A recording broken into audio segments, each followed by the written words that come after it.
واذكر في الكتاب موسى إنه كان مخلصا وكان رسولا نبيا وناديناه من جانب الطور الأيمن وقربناه نجيا ووهبنا له من رحمتنا أخاه هارون نبيا. السلام علیکم ورحمۃ اللہ وبرکاتہ. اعوذ باللہ من الشیطان الرجیم.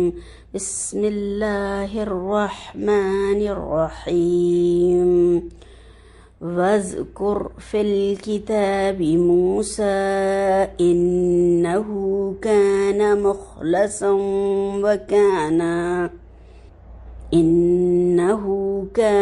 مخلصا وكان رسولا نبيا وناديناه من جانب الطور الأيمن وقربناه نجيا ووهبنا له من رحمتنا أخاه هارون نبيا. شروع کرتی ہوں اللہ کے نام سے جو بڑا مہربان اور انتہائی رحم فرمانے والا ہے. وذکر اور ذکر کرو، فی الکتابی کتاب میں، موسیٰ علیہ السلام کا، انہ بے شک وہ، کانا تھا، مخلصاً برگزیدہ، وکانا اور تھا، رسولاً مرسل، نبیہ پیغمبر، ونادیناہ اور پکارا ہم نے اسے، من جانب سے، طور کوہ طور کی، ایمنی داہنی، وقربناہ اور نزدیک بلایا اسے، نجیہ باتیں کرنے کے لیے، ووہبنا اور عطا کیا ہم نے، لہو اسے، من رحمتنا اپنی رحمت سے، اخواہ بھائی اس کا، ہارون علیہ السلام، نبیہ پیغمبر. نحمده ونصلي على رسوله الكريم. رب اشرح لي صدري ويسر لي أمري واحلل عقدة من لساني يفقهوا قولي. اللهم أرنا الحق حقا وارزقنا اتباعه وأرنا الباطل باطلا وارزقنا اجتنابه. آمین یا رب العالمین. الحمدللہ، اللہ تعالیٰ کا بے حد شکر احسان ہے کہ ہم سورہ مریم کو پڑھنے اور سمجھنے کی کوشش کر رہے ہیں، اور آج ہم جس نبی کے بارے میں پڑھیں گے، جن کا ذکر خیر ہم دیکھیں گے آج، تو وہ ہیں موسیٰ علیہ السلام، اور ان کا تذکرہ مختصر طور پر یہاں پر بیان کیا گیا ہے، اور آیت نمبر 51 سے 53 تک. اس سے پہلے اللہ تعالیٰ نے اپنے خلیل، اپنے دوست کا تذکرہ کیا. اس کے بعد اب اپنے کلیم کا ذکر جمیل اللہ تعالیٰ نے ہمارے سامنے کیا ہے. اللہ تعالیٰ نے ان کو بگڑی ہوئی قوم کی طرف بھیجا، اور سب سے زیادہ متکبر بادشاہ کی طرف بھیجا، اور ان سے اللہ تعالیٰ نے بار بار کلام فرمایا. اور موسیٰ علیہ السلام ان 5 اولو العزم پیغمبروں میں سے ہیں. نوح علیہ السلام، ابراہیم علیہ السلام، موسیٰ علیہ السلام، عیسیٰ علیہ السلام اور محمد صلی اللہ علیہ وسلم. اللہ تعالیٰ کی آپ پر اور تمام دیگر نبیوں پر رحمتیں اور سلامتیاں نازل ہوں. آمین ثم آمین. اور اس میں آپ صلی اللہ علیہ وسلم کو تسلی بھی دی گئی ہے، بتایا بھی گیا ہے کہ آپ کے ساتھی اور یہ مکہ والے جو ہیں، یہ کچھ بھی ہٹ دھرم نہیں. جتنا کہ موسیٰ علیہ السلام کو ستایا گیا اور انہوں نے اس پر کتنا زیادہ صبر سے کام لیا، اللہ تعالیٰ نے انہیں اپنے لیے خالص کر لیا تھا، اور اپنی مرضی کا کام ان سے اللہ تعالیٰ نے کروایا، مرضی کا کام لیا. ہم دیکھتے ہیں کہ قرآن کریم میں موسیٰ علیہ السلام کا بہت زیادہ ذکر ہے. ایک طریقے سے سمجھنے کے لیے ہم اس بات کو دیکھ سکتے ہیں، مگر یہ بھی ہے کہ اللہ کے لیے کوئی مثال نہیں. اللہ تو تمام مثالوں سے اعلیٰ ہے، کہ جیسے ایک ماں اپنے بچے کا جو کہ بہت زیادہ لاڈلا ہوتا ہے اس کا تذکرہ کرتی رہتی ہے، بار بار اس کے بارے میں باتیں کرتی ہے، تو اسی طرح سے ہمیں لگتا ہے کہ موسیٰ علیہ السلام کا اتنا تذکرہ قرآن کریم میں ہے، مگر ہم اس کو صرف ایک مثال کے طور پر سمجھنے کے لیے ہیں، ورنہ اللہ تعالیٰ ان تمام مثالوں سے پاک ہے۔ تو اس میں ایک طریقے سے مشرکین مکہ کو متنبہ بھی کیا گیا ہے، اور دوسری طرف حضرت موسیٰ علیہ السلام کا ذکر یہودیوں کو یہ بتانے کے لیے کیا گیا ہے کہ قرآن کس کشادہ دلی سے ان کا یعنی ان کے نبی کا تذکرہ کرتا ہے، ان کے کمالات اور ان کے تمام جو چیزیں بیان کی گئی ہیں، تو ان کو بھی چاہیے کہ وہ اپنے پیغمبر کی پیش گوئی کے مطابق جو بتا کر گئے تھے، حضرت اسماعیل علیہ السلام کی شاخ میں جو آخری نبی صلی اللہ علیہ وسلم آئے، ان کی نبوت کو، ان کی رسالت کو کھلے دل سے تسلیم کر لیں، اس کو قبول کر لیں۔ اب یہاں پر آیات کے حوالے سے دیکھتے ہیں، وَاذْكُرْ فِي الْكِتَابِ مُوسَىٰ إِنَّهُ كَانَ مُخْلَصًا وَكَانَ رَسُولًا نَبِيًّا، اور کتاب میں موسیٰ علیہ السلام کا ذکر کرو، بے شک وہ ہمارے برگزیدہ اور پیغمبر مرسل تھے۔ تو یہاں پر فرمایا گیا کہ ان کا ذکر کرو، ان کا تذکرہ کرو، اور یہود بھی سن لیں کہ ہم ان کا تذکرہ کس طریقے سے کرتے ہیں، یعنی ان کے نبی کا قرآن میں تذکرہ کس طریقے سے کیا گیا ہے، اور ہم یہ قیامت تک ان کے حوالے سے پڑھتے رہیں گے۔ وہ اگر ضد اور ہٹ دھرمی میں ہمارے نبی صلی اللہ علیہ وسلم کو نہیں مانتے تو نہ مانیں، وہ خود ہی نقصان اٹھائیں گے۔ تو اگر مسلمان بھی ضد میں آ کر اس طرح کہیں کہ ہم تمہارے نبی کو نہیں مانتے، تو پھر ان کا ایمان مکمل نہیں ہو سکتا۔ تو مسلمانوں کو تو سب نبیوں پر ایمان لانے کے لیے کہا گیا ہے، تبھی ان کا ایمان مکمل ہوگا۔ تو اس سے پہلے ہم نے دیکھا کہ عیسائیوں کو بتانے کے لیے حضرت زکریا علیہ السلام، حضرت یحییٰ علیہ السلام اور حضرت عیسیٰ علیہ السلام کا ذکر کیا گیا، ان کا تذکرہ تفصیل سے پڑھا ہم نے۔ پھر اس کے بعد میں ابراہیم علیہ السلام کا تذکرہ کیا گیا، جو کہ مشرکین مکہ کو سنایا گیا، کہ جن کو وہ مانتے تھے اور اپنے آپ کو ان کی اولاد کہتے تھے اور اس پر فخر بھی کرتے تھے۔ تو یہاں پر یہی بتایا گیا کہ جب تک کہ ان کے جیسا عمل نہ ہو، اللہ تعالیٰ کی کوئی تمہارا ان سے تعلق جو ہے وہ قبول نہیں ہوگا، جب تک ان جیسے عمل نہ ہو۔ یہاں پر موسیٰ علیہ السلام کے بارے میں فرمایا گیا کہ وہ مخلص تھے۔ مخلص جو ہے اس کے معنی ہے خالص کیا ہوا، مطلب یہ ہے کہ حضرت موسیٰ علیہ السلام ایک ایسے انسان تھے جن کو اللہ تعالیٰ نے خالص اپنا کر لیا تھا، اپنا بنا لیا تھا۔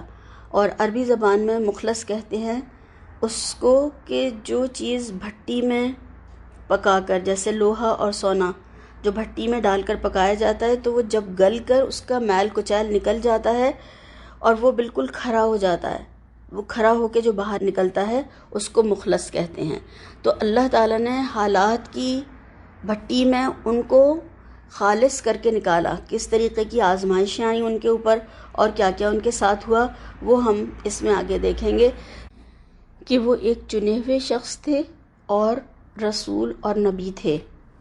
سورہ اعراف میں اللہ تعالیٰ نے فرمایا ہے، قال یا موسیٰ انی اصطفیتک، اے موسیٰ میں نے تجھ کو لوگوں پر اپنی رسالت کے لیے چن لیا ہے۔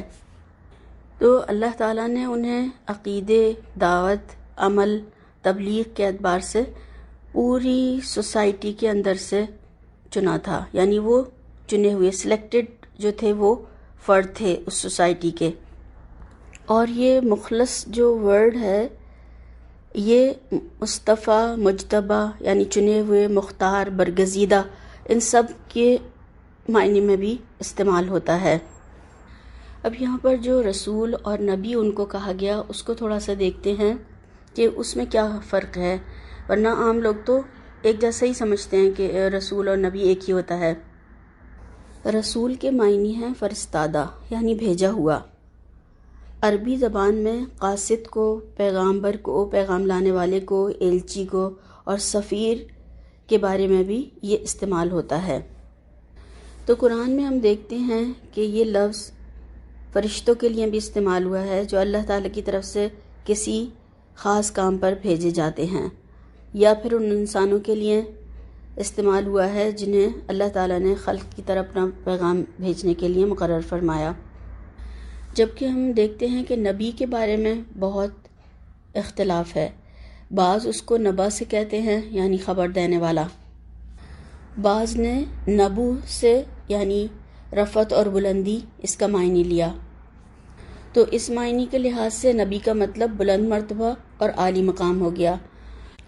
ازہری نے کسائی سے ایک اور تیسرا قول نقل کیا ہے، نبی، جس کے معنی طریق اور راستے کے ہیں، اور انبیاء کو نبی اس لیے کہا گیا کہ وہ اللہ کی طرف جانے کا راستہ لوگوں کو بتاتے ہیں۔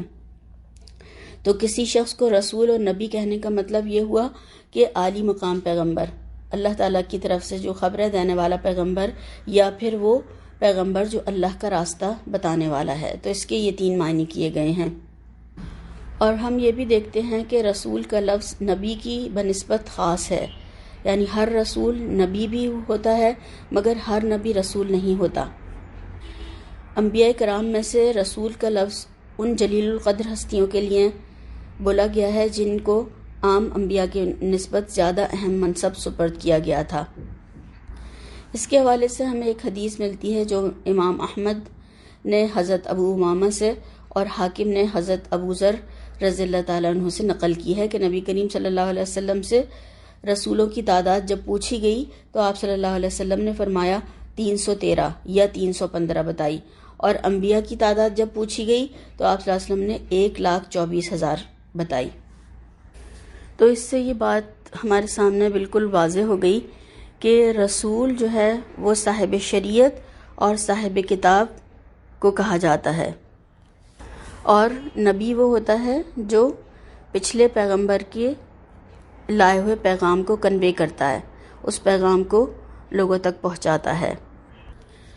پھر فرمایا وَنَادَيْنَاهُ مِن جَانِبِ الطُّورِ الْأَيْمَنِ وَقَرَّبْنَاهُ نَجِيًّا وَوَهَبْنَا لَهُ مِن رَّحْمَتِنَا أَخَاهُ هَارُونَ نَبِيًّا، اور ہم نے ان کو طور کی داہنی جانب پکارا اور باتیں کرنے کے لیے نزدیک بلایا، اور اپنی مہربانی سے ان کو ان کا بھائی ہارون پیغمبر عطا کیا۔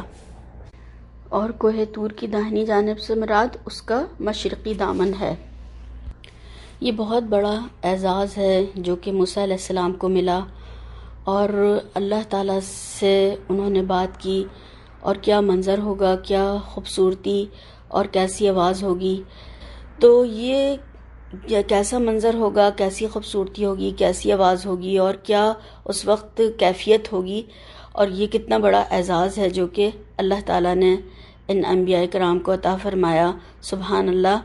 اور بہت ہی اللہ تعالیٰ نے محبت سے یہاں پر ان انبیاء کرام کا ذکر فرمایا ہے، اور یہاں پر یہ بھی فرمایا ہے کہ ہم نے جب ان کو پکارا تو ان کو قریب کیا، اپنے نزدیک بلایا، اور باتیں کرنے کے لیے ہم نے قریب کر لیا، بلا لیا۔ تقرب کا مقام جس کو ہم بولتے ہیں وہ اللہ تعالیٰ نے عطا فرمایا۔ اور نجیہ نجوہ سے ہے، سرگوشی کے لیے استعمال ہوتا ہے، چپ کے باتیں کرنا، راز کی باتیں کرنا، اور کوئی بیچ میں حائل نہ ہو، یعنی بیچ میں کوئی بھی نہیں ہے کنوے کرنے والا یا پیغام کو پہنچانے والا، اللہ تعالیٰ نے ڈائریکٹ بات کی۔ تو ہم دیکھتے ہیں کہ سرگوشیاں اور راز کی باتیں جو ہیں وہ کہاں ہوتی ہیں؟ جب تعلق بہت گہرا ہوتا ہے، محبت ہوتی ہے، تو اس وقت انسان یہ چاہتا ہے کہ کسی بیچ میں کوئی اور نہ سنے، کسی اور کو پتہ نہ چلے۔ اور ہم نے اس سے پہلے زکریا علیہ السلام کے لیے بھی پڑھا کہ وہ بھی اپنے رب سے چپ کے باتیں کرتے تھے، دعائیں کرتے تھے، سرگوشیاں کرتے تھے۔ تو یہاں پر موسیٰ علیہ السلام کو سرگوشی کے لیے اللہ تعالیٰ نے قریب بلایا۔ یہ بہت بڑا مقام ہے جو اللہ تعالیٰ نے ان کو عطا فرمایا۔ اور سورہ نساء میں اللہ تعالیٰ نے یہی بات فرمائی ہے، وَكَلَّمَ اللَّهُ مُوسَىٰ تَكْلِيمًا، ہم نے موسیٰ علیہ السلام سے اس طرح گفتگو کی جس طرح سے کہ گفتگو کی جاتی ہے۔ دوسرے انبیاء کے حوالے سے ہم دیکھتے ہیں کہ ان پر وحی اس طرح آتی تھی کہ یا تو آواز آتی تھی یا پھر فرشتہ پیغام سناتا تھا جس کو کہ وہ سن کر یاد کر لیتے تھے۔ لیکن موسیٰ علیہ السلام کے ساتھ یہ خاص معاملہ پیش آیا کہ اللہ تعالیٰ نے خود ان سے گفتگو فرمائی۔ بندے اور اللہ کے درمیان اس طرح باتیں ہوئیں جیسے دو شخص آپس میں باتیں کرتے ہیں۔ اور ہم دیکھیں گے کہ سورہ طٰہٰ میں بھی یہ گفتگو بیان کی گئی ہے۔ آیت نمبر 9 سے موسیٰ علیہ السلام کے بارے میں بتایا گیا۔ تو سورہ طٰہٰ کو تھوڑا سا دیکھتے ہیں۔ اس میں اللہ تعالیٰ نے فرمایا، اور تمہیں کچھ موسیٰ کی خبر بھی پہنچی ہے جبکہ اس نے ایک آگ دیکھی اور اپنے گھر والوں سے کہا کہ ذرا ٹھہرو، میں نے ایک آگ دیکھی ہے، شاید کہ تمہارے لیے ایک آدھ انگارہ لے آؤں یا اس آگ پر مجھے راستے کے متعلق کوئی رہنمائی مل جائے۔ وہاں پہنچا تو پکارا گیا، اے موسیٰ، میں ہی تیرا رب ہوں، جوتیاں اتار دے، تو وادی مقدس طویٰ میں ہے اور میں نے تجھ کو چن لیا ہے۔ سن جو کچھ وحی کیا جاتا ہے، میں ہی اللہ ہوں، میرے سوا کوئی اللہ نہیں ہے، پس تو میری بندگی کر اور میری یاد کے لیے نماز قائم کر۔ قیامت کی گھڑی ضرور آنے والی ہے، میں اس کا وقت مخفی رکھنا چاہتا ہوں تاکہ ہر متنفس اپنی صحیح کے مطابق بدلہ پائے۔ پس کوئی ایسا شخص جو اس پر ایمان نہیں لاتا اور اپنی خواہش نفس کا بندہ بن گیا ہے، تجھ کو اس گھڑی کی فکر سے نہ روک دے ورنہ تو ہلاکت میں پڑ جائے گا۔ اور اے موسیٰ، یہ تیرے ہاتھ میں کیا ہے؟ موسیٰ علیہ السلام نے جواب دیا، یہ میری لاٹھی ہے، اس پر ٹیک لگا کر چلتا ہوں اور اس سے اپنی بکریوں کے لیے پتے جھاڑتا ہوں، اور بھی بہت سے کام ہیں جو میں اس سے لیتا ہوں۔ فرمایا، پھینک دے اس کو موسیٰ۔ اس نے پھینک دیا اور یکایک وہ ایک سانپ تھی جو دوڑ رہا تھا۔ فرمایا، پکڑ لے اس کو اور ڈر نہیں، ہم اسے پھر ویسا ہی کر دیں گے جیسی یہ تھی، اور ذرا اپنا ہاتھ اپنی بغل میں دبا، چمکتا ہوا نکلے گا بغیر کسی تکلیف کے۔ یہ دوسری نشانی ہے، اس لیے کہ ہم تجھے اپنی بڑی نشانیاں دکھانے والے ہیں۔ اب تو فرعون کے پاس جا، وہ سرکش ہو گیا ہے۔ موسیٰ علیہ السلام نے عرض کیا، پروردگار، میرا سینہ کھول دے اور میرے کام کو میرے لیے آسان کر دے اور میری زبان کی گرہ سلجھا دے تاکہ لوگ میری بات سمجھ سکیں، اور میرے لیے میرے اپنے کنبے سے ایک وزیر مقرر کر دے، ہارون جو میرا بھائی ہے، اس کے ذریعے سے میرا ہاتھ مضبوط کر اور اس کو میرے کام میں شریک کر دے تاکہ ہم خوب تیری پاکی بیان کریں اور خوب تیرا چرچا کریں۔ تو ہمیشہ ہمارے حال پر نگران رہا ہے۔ فرمایا، دیا گیا جو تو نے مانگا اے موسیٰ، ہم نے پھر ایک مرتبہ تجھ پر احسان کیا۔ یاد کر وہ وقت جب کہ ہم نے تیری ماں کو اشارہ کیا، ایسا اشارہ جو وحی کے ذریعے سے ہی کیا جاتا ہے کہ اس بچے کو صندوق میں رکھ دے اور صندوق کو دریا میں چھوڑ دے، دریا اسے ساحل پر پھینک دے گا اور اسے میرا دشمن اور اس بچے کا دشمن اٹھا لے گا۔ میں نے اپنی طرف سے تجھ پر محبت طاری کر دی اور ایسا انتظام کیا کہ تو میری نگرانی میں پالا جائے۔ یاد کر جب کہ تیری بہن چل رہی تھی، پھر جا کر کہتی ہے، میں تمہیں اس کا پتہ دوں جو اس بچے کی پرورش اچھی طرح سے کرے۔ اس طرح ہم نے تجھے پھر تیری ماں کے پاس پہنچا دیا تاکہ اس کی آنکھیں ٹھنڈی رہیں اور وہ رنجیدہ نہ ہو۔ اور یہ بھی یاد کر کہ تو نے ایک شخص کو قتل کر دیا تھا، ہم نے تجھے اس پھندے سے نکالا اور تجھے مختلف آزمائشوں سے گزارا، اور تو مدین کے لوگوں میں کئی سال ٹھہرا رہا۔ پھر اب ٹھیک اپنے وقت پر تو آ گیا ہے موسیٰ، میں نے تجھ کو اپنے کام کا بنا لیا ہے۔ جا تو اور تیرا بھائی میری نشانیوں کے ساتھ، اور دیکھو تم میری یاد میں تقصیر نہ کرنا۔ جاؤ تم دونوں فرعون کے پاس کہ وہ سرکش ہو گیا ہے، اس سے نرمی کے ساتھ بات کرنا، شاید کہ وہ نصیحت قبول کرے یا ڈر جائے۔ دونوں نے عرض کیا، پروردگار، ہمیں اندیشہ ہے کہ وہ ہم پر زیادتی کرے گا یا پل پڑے گا۔ فرمایا، ڈرو مت، میں تمہارے ساتھ ہوں، سب کچھ سن رہا ہوں اور دیکھ رہا ہوں۔ جاؤ اس کے پاس اور کہو کہ ہم تیرے رب کے فرستادے ہیں، بنی اسرائیل کو ہمارے ساتھ جانے کے لیے چھوڑ دے اور ان کو تکلیف نہ دے، ہم تیرے پاس تیرے رب کی نشانی لے کر آئے ہیں، اور سلامتی ہے اس کے لیے جو راہ راست کی پیروی کرے۔ ہم کو وحی سے بتایا گیا ہے کہ عذاب ہے اس کے لیے جو جھٹلائے اور منہ موڑے۔ اور ان کا تفصیلی واقعہ اور بھی سورہ قصص میں بھی ہمیں ملتا ہے۔ یہ تھوڑا سا میں نے سورہ طٰہٰ کے حوالے سے آپ کے سامنے رکھا تھا۔ اور کہا جاتا ہے کہ جہاں پر جس درخت آواز آئی تھی وہ ابھی بھی ویسا ہی ہرا بھرا ہے جہاں سے کہ اللہ تعالیٰ نے موسیٰ علیہ السلام سے کلام کیا تھا۔ اور موسیٰ علیہ السلام نے اپنے بھائی کو مددگار کے طور پر مانگا اللہ تعالیٰ سے کہ وہ میری تائید اور تصدیق کریں گے۔ تو اللہ تعالیٰ نے یہ بھی ان پر احسان کیا، اور ان کی جو دعا تھی کہ میرے بھائی کو پیغمبر بنا دیجئے، نبی بنا دیجئے، تو وہ بھی اللہ تعالیٰ نے قبول فرمائی، اور اللہ تعالیٰ نے ان کو عطا فرمایا اور ان کو ہبۃ اللہ بھی کہا جاتا ہے ہارون علیہ السلام کو۔ اللہ تعالیٰ نے ان کی دعا کی وجہ سے ان کے بھائی کو مددگار کے طور پر نبی بنا کر ان کے ساتھ کر دیا۔ علماء کرام نے لکھا ہے کہ دنیا میں کسی بھائی نے اپنے بھائی کے لیے اتنی بڑی سفارش نہیں کی کہ جو سفارش موسیٰ علیہ السلام نے اپنے بھائی کے لیے کی کہ اللہ تعالیٰ میرے بھائی کو نبی بنا دیجئے۔ تو جیسے ہی ان کو یہ ذمہ داری سونپی گئی، یہ کار نبوت ان کے حوالے کیا گیا کہ تم جاؤ فرعون کے پاس اور اللہ کا پیغام پہنچاؤ، اور ساتھ میں ان کو معجزات بھی دیے گئے، تو انہوں نے فوراً دعا کی اللہ تعالیٰ سے کہ اللہ تعالیٰ رب اشرح لی صدری ویسر لی امری واحلل عقدۃ من لسانی یفقہوا قولی، اور پھر آگے بڑھ کر یہ بھی دعا مانگ لی وجعل لی وزیرا من اہلی ہارون اخی، پروردگار میرا سینہ کھول دے، میرے کام کو میرے لیے آسان کر دے، میری زبان کی گرہ سلجھا دے تاکہ لوگ میری بات سمجھ سکیں، اور میرے لیے میرے اپنے کنبے سے ایک وزیر مقرر کر دے، ہارون جو میرا بھائی ہے، اس کے ذریعے سے میرے ہاتھ کو مضبوط کر، اور وجہ کیا بتا رہے ہیں کہ اس کو میرے کام میں شریک کر دے تاکہ ہم خوب تیری پاکی بیان کریں اور خوب تیرا چرچا کریں، تو ہمیشہ ہمارے حال پر نگران رہا ہے۔ یعنی ذمہ داری ملی تو فوراً دعا مانگی آسانی کے لیے اور صحیح طریقے سے اللہ کی مرضی سے، اللہ کے طریقے سے کام کرنے کے لیے۔ تو اس میں بہت بڑا سبق ہے موسیٰ علیہ السلام کی، یہاں پر جو ہم سیرت سے اگر اپنے لیے لیں تو، اور یہ بھی کہ دعوت کے لیے، اس دین کو پہنچانے کے لیے دل کی وسعت بہت زیادہ ضروری ہے۔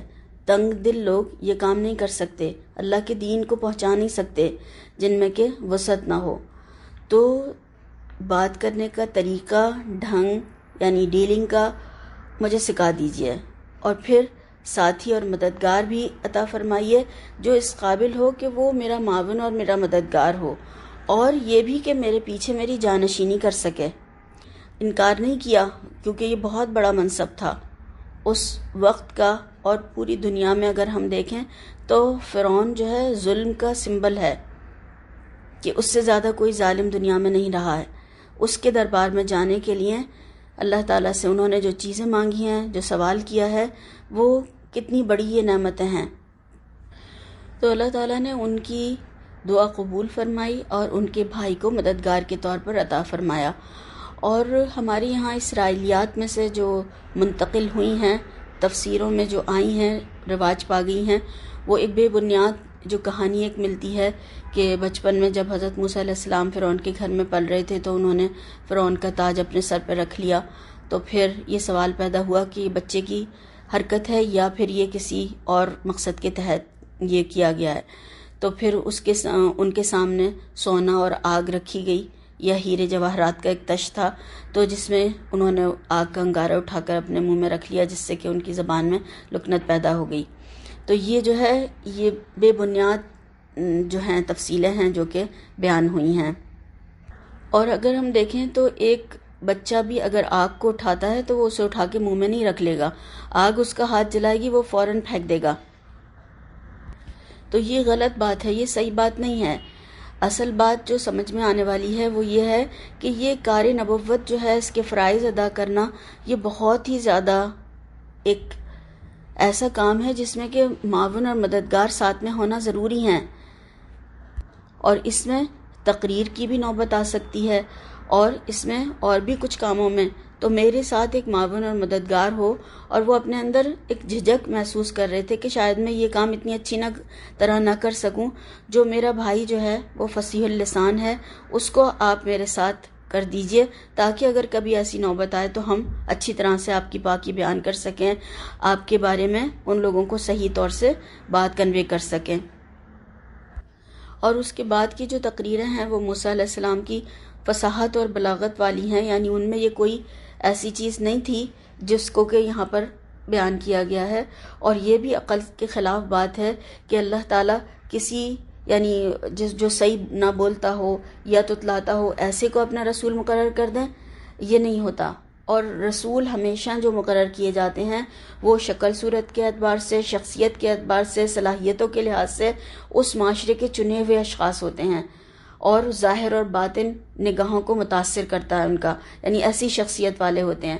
کوئی رسول بھی عیبدار نہیں بھیجا گیا، اور نہ کوئی ایسا شخص اس معاشرے سے بھیجا گیا جو کہ مضحکہ بن جائے یا پھر لوگ اس کو حقارت سے دیکھیں۔ تو یہ غلط اور بے بنیاد باتیں ہیں جو کہ اسرائیلیات سے ہمارے یہاں بھی تفسیروں میں نقل کی گئی ہیں۔ تو یہاں پر اہل مکہ کو ایک بات میسج پہنچانا، اور یہود کو بھی، کہ ان کا مشن اور باتیں وہی ہیں جو آپ صلی اللہ علیہ وسلم کی ہیں، اور توحید کی باتیں ہیں، قربانیاں بھی ہیں، اور انہی پیغمبروں جیسی ہیں بالکل سیم جو پہلے گزر چکے ہیں۔ اور نسبت خاندان یا نسل کی وجہ سے نہیں ہوتی، کام اور عمل کی وجہ سے ہوتی ہے، اور یہ محض دعووں سے کوئی ثابت نہیں کر سکتا۔ تو اللہ تعالیٰ ہمیں اس کو بہترین طور پر سمجھنے اور عمل کرنے والا بنائے، اور اس میں جو پوائنٹس ہیں وہ انشاءاللہ تعالیٰ آخر میں بھی دیکھیں گے سورت کے ختم ہونے کے بعد۔ سبحانک اللہم و بحمدک، اشہد ان لا الہ الا انت، استغفرک و اتوب الیک۔ السلام علیکم ورحمۃ اللہ وبرکاتہ۔